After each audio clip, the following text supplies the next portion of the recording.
तो आपको वो बात समझ में नहीं आई। अगर आपने घूमने फिरने में समय बिता दिया, आप अपने अध्यापक, अपने टीचर, अपने गुरु की बात को नहीं माना, तो आप जब रिजल्ट आएगा, जब एग्जाम देंगे तो आप फेल हो जाएंगे। उस दिन आप पछताएंगे कि अगर हम अपने गुरु की बात मान लिए होते तो आज अगर हम पढ़ाई किए होते तो सफल हो गए होते। माँ बाप की बात अगर बच्चा घर परिवार में नहीं मानता है, अपने मन की, देखिए खेलने कूदने में समय हमारा आपका ज्यादा मन लगता है। जब बच्चा खेलने कूदने में मस्त रहता है तो माँ बाप समझाते बताते हैं, उस समय बच्चा सोचता है कि अरे चलो खेलने चले, माँ बाप तो ऐसे ही डांट रहे। लेकिन माँ बाप हमारे हित के लिए बताते हैं, हमारे हित के लिए समझाते बताते हैं। इसलिए नौजवान भाइयों, यही बात आज आपके बीच में, देखिए मथुरा से चल करके ये बाबा जी का आगमन आपके बीच में हुआ है।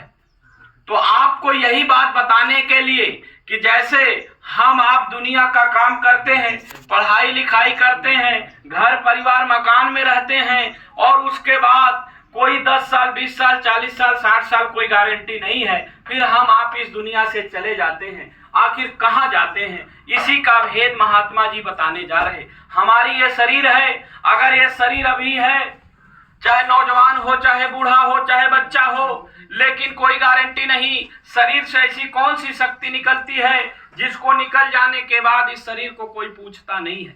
इसी शरीर को कोई स्पर्श करता है तो बिना स्नान किए घर में नहीं जाता है, तो हम कहते हैं आत्मा। आप बताइए, यहाँ शरीर के अंदर बैठी जीवात्मा, अगर जीवात्मा निकल जाए तो ये शरीर को कोई स्पर्श भी करेगा तो बिना स्नान किए घर में नहीं जाएगा। तो कीमत इस जीवात्मा की है। लेकिन हम दुनिया का जितना भी काम करते हैं, ये घर परिवार मकान पढ़ाई लिखाई बाल बच्चों में, ये सब इसी शरीर के सुख के लिए करते हैं। हम अपनी जीवात्मा के लिए कुछ नहीं करते। जीवात्मा का भोजन है भजन, तो भजन कैसे करेंगे? जैसे हमने पढ़ने के लिए विद्यालय में गया, ये भौतिक ज्ञान मिला, बचपन में माँ बाप ने सिखाया, ये यहाँ का ज्ञान सिखाया, लेकिन भगवान से मिलने का रास्ता कोई संत महात्मा फकीर ही बताएंगे। जब महात्मा मिलते हैं, जैसे माँ बाप के 4 बच्चे हैं तो चारों बच्चों से प्रेम करते हैं। आपके गुरु जी यहाँ बैठे हुए हैं, अगर ये आपके टीचर हैं, पढ़ा रहे हैं, तो आप सारे लोग बैठे हो तो सबको एक समान शिक्षा देंगे, सबको एक समान प्यार करेंगे। ऐसा नहीं होगा किसी बच्चे को ज्यादा शिक्षा दें और किसी बच्चे को कम शिक्षा दें। वैसे संत महात्मा फकीर होते हैं, वो हम सब जीवों के लिए होते हैं। जैसे आप सब लोग हो वैसे हम लोग भी हैं। इसीलिए क्योंकि हम लोग, हो सकता है पहले एडमिशन ले लिए, हम लोग चले गए तो हम लोगों को आज यहाँ भेज दिया गया कि जाओ सबको ये बात बता दो। जैसे बच्चा गलत रास्ते पे जब जाता है तो माँ बाप बराबर समझाते हैं कि बेटा इस रास्ते चलोगे तो तुम्हारा कल्याण हो जाएगा।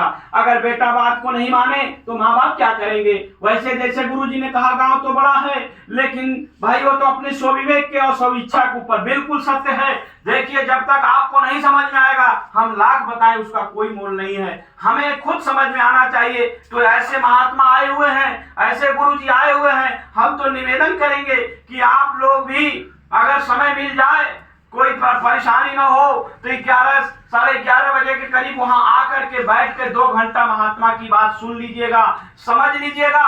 बात अच्छी लगे तो ग्रहण करिए, नहीं अच्छी लगे तो प्रसाद दीजिए, अपने घर को आइए। कोई वहां जोर जबरदस्ती नहीं है। जैसे माँ बाप पैदा करके हमें आपको स्वतंत्र कर देते हैं, जब माँ बाप हमको अधिकार नहीं डांट सकते, बट बेटा अगर मनमानी जाने लगा तो माँ बाप चुप बैठते, तो महात्मा क्या करेंगे? महात्मा तो समझा ही सकते हैं। जब बच्चे विद्यालय में आने के बाद आप गुरुजी आपको 2 बार 4 बार समझाएंगे, आप ज्यादा मनमानी करोगे तो चुप हो जाएंगे, जैसा आप करोगे वैसा भरोगे।